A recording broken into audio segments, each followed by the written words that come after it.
Okay, si ano muna? Si Galleries. Galleries, lahat ng teams natin tag-isang import lang. So, let's make it clear, no? Now, in the case of Galleries, they had to change their import on the last minute because of physical problems. May sinasabi sa hindi exactly na explain sa akin, but yung short of being injured, alam mo yung muscle strain all over, because I don't know, parang ang pagkaintindi ko ngayon na lang ulit naglaro yung Brazilian na player. Tapos, parang ako ngayon, may stiff neck. So,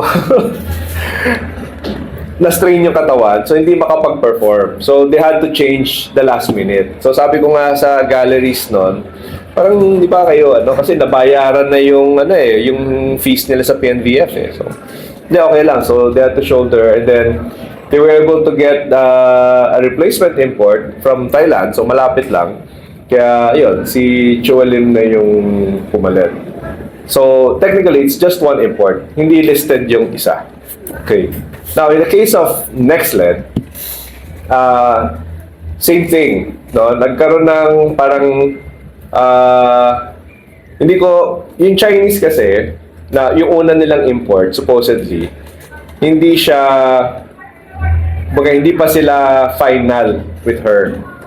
And then, kumuha sila ng isa pa, which is si Bacon Heart. So, I think, yun yung gusto nilang import. And then, what do you call this? Actually, more of yung decision lang. Hindi lang sila nakapag-decide agad. So, they were choosing between the two. But because of, yun nga, yung, I think, yung, what do you call this? Yung from the time the players were training with them and yung itong start ng tournament natin, parang in-enlist na nila yung dalawa, and then up to the last minute, tsaka sila nag-decide kung sino yung kukunin nila. So parang ganun yung naging case. So sa case ni Nextled, si Megan Hart yung, okay, we'll stick with Megan Hart. So, Pero kung sa rules natin, isang beses lang pwede magpalit, right? actually, sa rules natin, so iklaro ko lang, hindi ka pwede magpalit. No? The only time na pwede ka magpalit is two things, which I explained to the teams. Number one is kung na-injure yung player. So, during the conference na, hindi pre-conference. So, during the conference, you can only replace the player if she gets injured, or number two, abandonment of commitment. If she suddenly disappears, goes home, or biglang ayaw ko na maglaro, parang hindi siya biglang nilayasan sila, that's the time they can replace. Okay, hindi sila pwede mag-replace na, ay, mas magaling kasi ito, kaya pinalitan namin. So, yun. Naman yun? Hindi, yun yung two rules lang, kung anong po pwedeng way magpalit. Coach. Okay lang. Sorry po. It's okay. Pero kung dun po sa PBL site, yung last players po, na-list na po sila last night. And may teams po na, let's say po may 20 player limit nga po per team. So lumalabas po na iba, may 22 dahil po may alas players.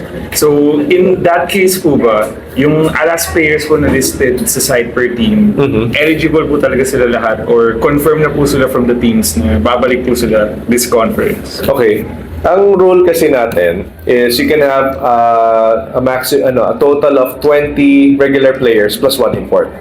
So, doon sa 20 na yon, pwede ka lang magdagdag. I haven't checked kasi fina-finalize pa yung daily bulletin because of the recent rookie draft. We need to verify first if may signed contract na yung rookies. So, yung signing of contracts is until July 23. So, until then, basta wala pang 20 yung lineup nyo, pwede kang magdagdag. Number one, rookie na newly signed. Rookie free agent or rookie pick, pwede idagdag sa 20-man lineup. Basta hindi ka lalagpas ng 20, So, pwede ka magdagdag. Number two, if na-discharge na ang alas players. So, kung discharge, let's say, in the case of para mas maganda example na, sila Gagate. although na-pick sila, no, hindi sila pwede i-line up. Simply because they're still part of the last team. But for some reason, okay, tapos na yung tour of duty nyo, discharge na kayo. So, pwede silang idagdag sa lineup. Provided na hindi lalagpas ng 20. So, kung hindi ko pa na-check, no? Pero kung may nabanggit ka na 20 na yung lineup, tapos may dalawa pa sila last player, hindi na pwedeng pumasok yon. Kasi bawal mag-change ng player. Pwede lang mag-add sa lineup.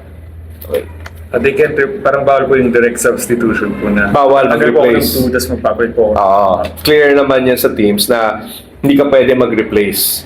So kahit sabihin mo, ay na-injure ka sa isang player ko sa 20, papalitan ni a last player ng ganito, hindi pwede. Yan.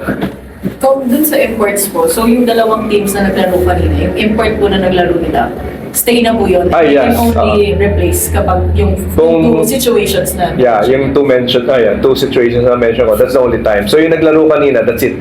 Yun na yung final. Touch move, kumbaga. Okay. Thank You you. all.